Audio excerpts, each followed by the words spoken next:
So let's look at some things that actually make what we're doing special. Why don't we just use a graphics program like Photoshop or Illustrator, or use SVG, a different language? So some of the things about this that are really useful is that this runs live, right? So this draw function is being continuously run by the P5.js. And what I mean by that is, what if I type in a different command? So maybe I want to type in print, and in here I can use a variable called frame count and semicolon. And if I refresh this, we should see a number. Now we don't see it right now because print isn't actually printing it to our canvas. Instead it's printing it somewhere else. It's printing it in the console. So if I go to help up here and I type in console, show JavaScript console, so it's under develop. There we go. So the frames are just shooting up, right? But this is actively running live, right? So it didn't run it once and then stop. It's still running that canvas with whatever's in there over and over and over again, which allows for some interesting things. So what can we actually do with that? One of the shapes or elements that we used in the previous video was point.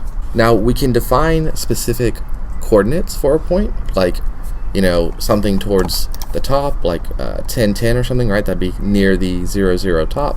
Or we could define something towards maybe the bottom, which for me would be 600 by 400, right? Because that's the size that I've given this. Or we could do something different. We could make it interactive with the user. So maybe I want to rely on mouse X, the X coordinate of the mouse itself. So I could do mouse X, and I could do, maybe I do mouse Y, maybe I do both coordinates of the mouse. And if I save and I refresh, right now we don't see anything, but if I start to move my mouse across the canvas, now you can see the little dots are following my mouse cursor, right? Now I could switch this. If I don't want it to follow directly, I could use mouse X for both, right? This should give us, I think, a line, right? Yeah, a diagonal line that goes across, right? And sort of the same thing for mouse Y. Well, actually, let's look at what this is. So if I move my mouse up and down, right, no dots, but if I move it left and right, then we start to get these dots, right? Because that's the X value of the mouse.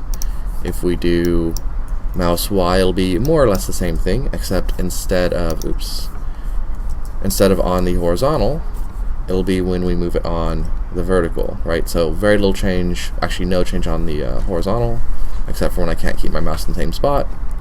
And then on the vertical, that's where you can see these dots start to go. So that could be something interesting to play with too.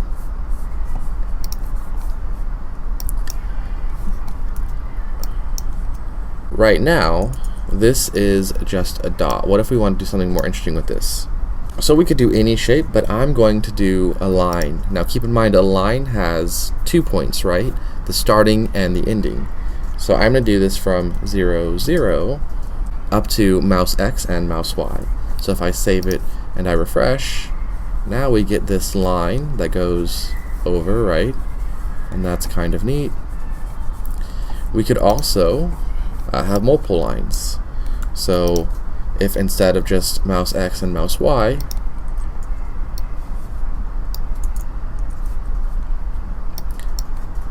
instead of just having the line go from 0, 0, I could also have one that goes from the other end, right? 600 and 400, right? That means that there's going to be one coming from here as well as one coming from up here. So if I refresh, right, that's kind of interesting.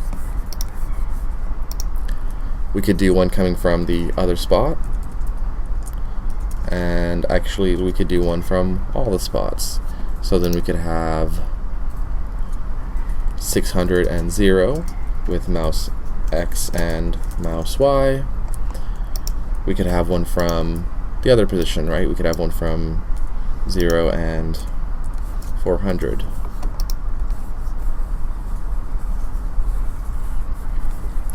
Now right now when we're doing this, it is slowly building up, right? It's all becoming additive until we get just like absolute darkness in there. What if I don't want that? What if I want it to be more of just a live line where what was there behind it is gone?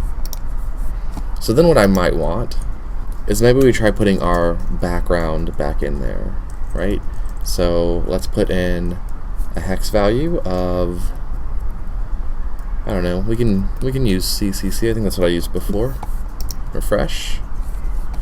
There we go. So now we don't have the lines building up, because each time the loop is run, and this is basically a loop running over and over again, right? Each time this is run, it's redrawing the background and then redrawing these lines, so we don't have that build up that we saw on the previous version. We could also play a little bit with colors. So if we want, we could do stroke.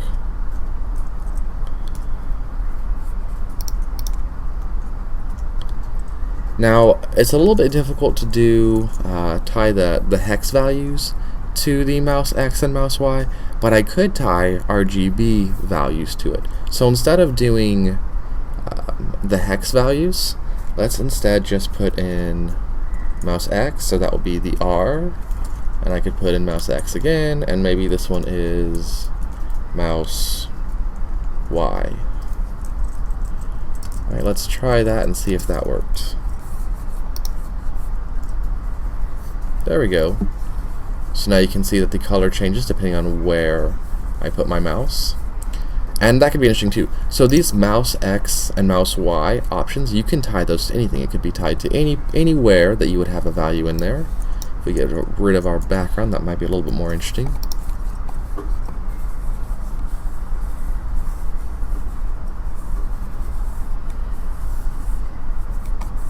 Maybe instead of having both of these, mouse X, maybe one is 0, right? So that way we have some darkness in there. There we go. So you can play with these things, try making something with it, try seeing what happens. It's a fun feature. If you did something like an ellipse or a rectangle or some other shape, you could also put the size in there, right? Or with the lines, I could have the line width or the stroke width be tied to the mouse X or the mouse Y as well. So try some of those things out, see what happens.